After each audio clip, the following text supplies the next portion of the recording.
Muitas pessoas acreditam que a fé contrapõe a ciência e que uma não pode coexistir com a outra, mas essa é a interpretação mais sem base e errada que existe.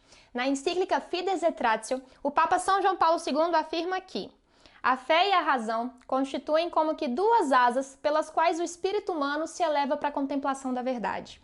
Foi Deus quem colocou no coração do homem o desejo de conhecer a verdade e, em última análise, conhecê-lo, para que, conhecendo e amando, possa chegar também à verdade plena sobre si próprio.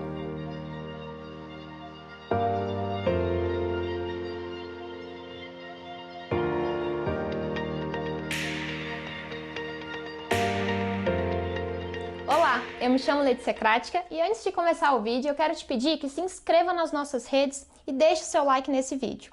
Assim a gente vai conseguir alcançar cada vez mais pessoas e tocar o coração de alguém que precise ouvir isso. Para começar esse vídeo, eu quero te mostrar provas de que a Igreja Católica é apaixonada pelas diversas ciências. Graças à investigação científica, a gente pode compreender cada vez mais a grandeza do universo e a presença de Deus nele. E aqui já cai por terra toda a crença de que a Igreja é contra a ciência ou até mesmo que não apoia a investigação científica. A Igreja Católica respeita e utiliza a ciência porque sempre compreendeu ela como um dom de Deus para nós. E por isso, a utiliza para entender melhor a revelação de Deus. E aqui vão algumas provas disso. Quando o Império Romano caiu na mão dos bárbaros, coube a Igreja Católica sustentar a cultura ocidental. Não fosse o papel da Igreja Católica, hoje não teríamos clássicos gregos e romanos como Platão, Aristóteles, Homero. A partir do século X, o povo católico começou a construir as belas e grandes catedrais, que são frutos da fé e da ciência. É uma homenagem para Deus. A Igreja Católica foi a que fundou a primeira universidade do mundo, a Universidade de Bolonha, entre diversas outras universidades que existem até hoje. Um dos maiores paradoxos que existe é você encontrar um homem da ciência que seja ao mesmo tempo um homem sem fé, porque é aquele que está mais próximo de tocar a face de Deus, de entender a revelação da natureza do universo. A fé não nega a ciência e muito menos a ciência nega a fé. E aqui vão mais provas disso. Andrew Millikan ganhou o Prêmio Nobel de Física em 1923 pela descoberta da carga elétrica elementar, afirmou: a negação de Deus carece de toda base científica. Antoine Henri Becquerel, Nobel de Física em 1903 porque descobriu a radioatividade, disse: foram as minhas pesquisas que me levaram a Deus.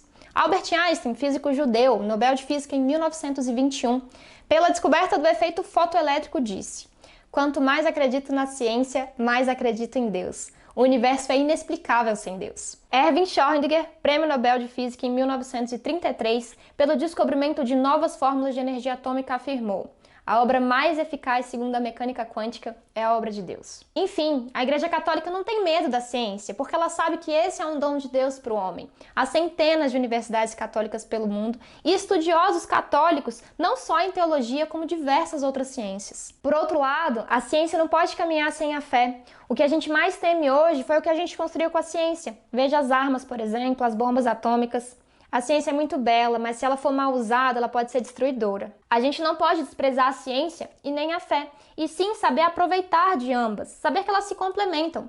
Por isso, o Papa estimula um diálogo aberto entre a fé e a ciência. Não pode haver contraposição, porque ambas buscam a verdade, e de modo diferente, devem chegar a Deus. A ciência é nutriente da inteligência, enquanto que a fé é um alimento para a nossa alma. A ciência exige provas, enquanto que a fé requer humildade para entender que essas provas muitas vezes não vão responder todas as nossas dúvidas. A ciência tem um alcance estreito, e onde termina esse limite, começa o horizonte da fé.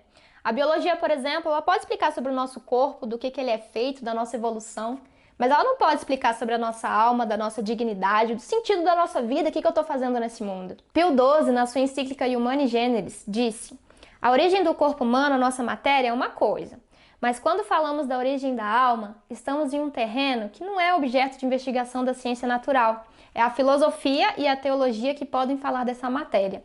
A alma humana é proveniente de um intervento direto de Deus, de uma criação divina. Por isso, a ciência e a fé se auxiliam e se complementam mutuamente. A fé precisa da ciência para não ser cega, não ser fanática. E a ciência precisa da fé para seguir condutas éticas e morais que respeitem a vida, o ser humano e a sua dignidade. Ciências como a arqueologia, a hermenêutica, a paleontologia são ferramentas pelas quais a Igreja apoia, incentiva e recorre, para que com a luz da razão possa ver melhor o mistério da fé e assim buscar a Deus.